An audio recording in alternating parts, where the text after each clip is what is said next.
இந்த இடம் தற்சமயம் புலிகளால் பாதிக்கப்பட்டு மிகவும் சிதைவடையப்பட்டுள்ளது. இதனை நம்ம ட்ரீட்மெண்ட் தான் பண்ண வேண்டும்.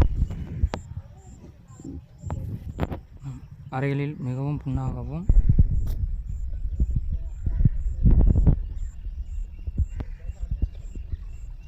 இடத்தை நன்றாக புலி கடிக்கப்பட்டுள்ளது. பின்பு வாலில் கொஞ்சம் காயம் உள்ளது, பார்க்கலையும் கொஞ்சம் காயம் உள்ளது. இதனை நாம் மீண்டும் எடுக்க வேண்டும். மீண்டும் இந்த மாட்டை குணப்படுத்தி நல்ல முறையில் வளர்க்க வேண்டும் என்று அன்போடு கேட்டுக்கொள்கிறேன். வணக்கம். நான் தேனி மாவட்டம் ஆண்டிப்பட்டி கடமலைக்கொண்டு தங்கம்மாள்புரத்தில் வசித்து வருகிறேன். என் பெயர் நாகேஸ்வரன். நான் கவ் ரெஸ்க்யூ பார்க் அமைப்பின் ஒரு ஒருங்கிணைப்பாளராவேன்.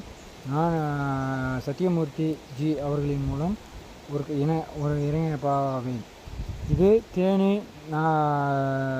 மலைமாட்டு இனத்தைச் சேர்ந்த பசுவாகும்.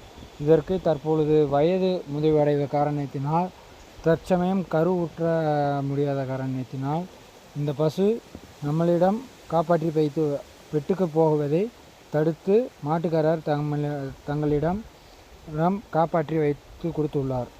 இது புலியால் தாக்கப்பட்டு நம்மளிடம் வந்து பசு நிற்கிறது.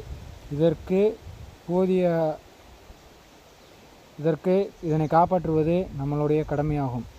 இந்த பசு தேனி மாவட்ட மலை பசுவாகும். மிகவும் நன்றி கவ் ரெஸ்க்யூ பார்க் அமைப்பிற்கு.